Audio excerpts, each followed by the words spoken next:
Leichtweisz, CEO of Hope Education Services, and thank you so much for stopping by on my parent training video. Every week I post a video that will help you navigate the world of special education and autism and train you on some tips and techniques that you can use to help your child learn the most effectively.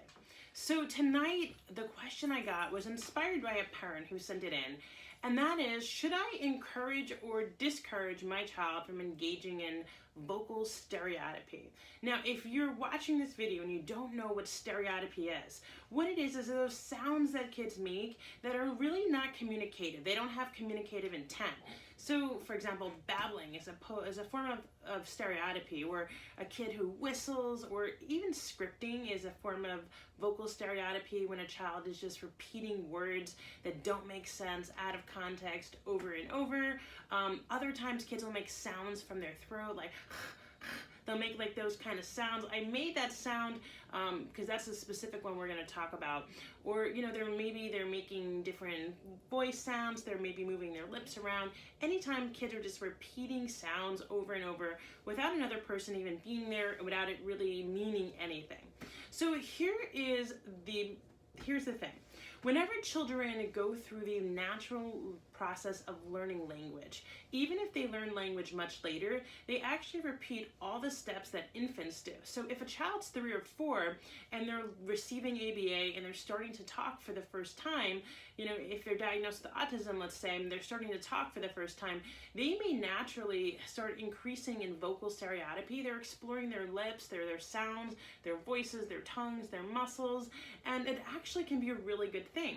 In that case, we want to encourage it. We don't want to discourage it.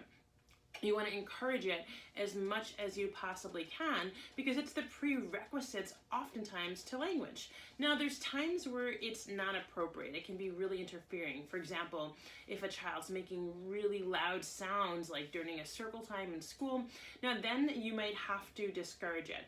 But you always run into the risk if you're discouraging a child who's nonverbal from making these sounds, is them completely becoming silent, and then it's really difficult to get back to have them start making those sounds again. So it's kind of like a catch-22, you know, and I hate to kind of just give this answer to use your judgment, but you really have to use your judgment.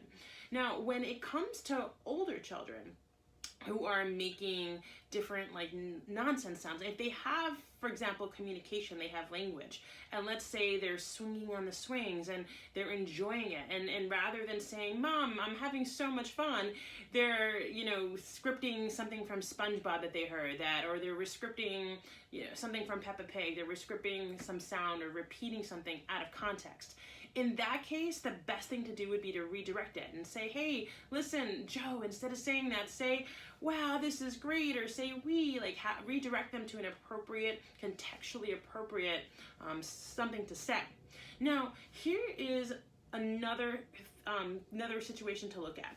So if a child is young and they're making a lot of throat sounds, that's like those sounds I told you about, it actually can cause permanent damage to their vocal cords if they're doing that too much and too often. So I had a child that I worked with that was constantly making those sounds, and at the time, I didn't know any better. We did not discourage it, and it turned out that she wound up having some sort of damage to her vocal cords.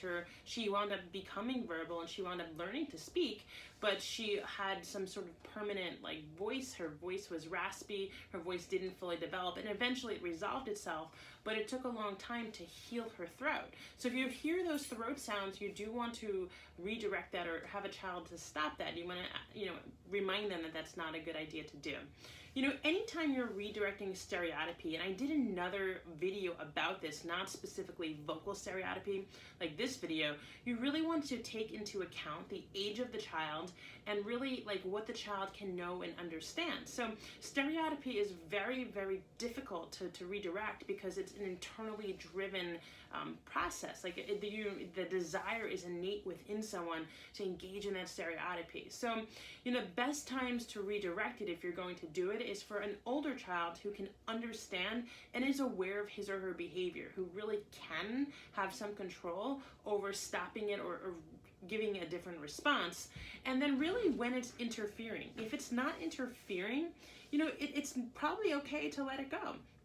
And if you're in a restaurant or in a movie theater and a child's constantly making sounds and it's disruptive, you may want to redirect those same sounds at home because you want to teach the child it's never really okay to engage in that behavior.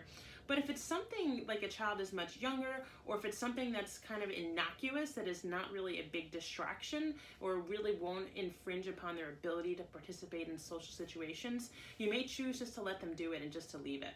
So I hope this video has helped you. I hope that answered your question. I know there's lots of different pieces of information in there and it's a lot to digest.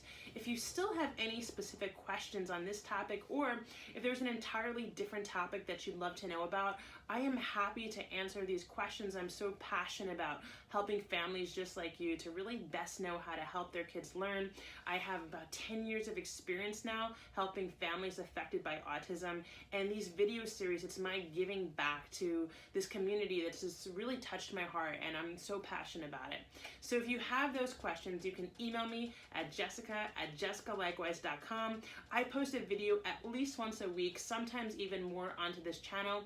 So please subscribe, like, and share so these videos can reach everyone in the world who's affected by autism, and so you don't miss any of the information I share. God bless, make it an amazing week, and I can't wait to see you next time.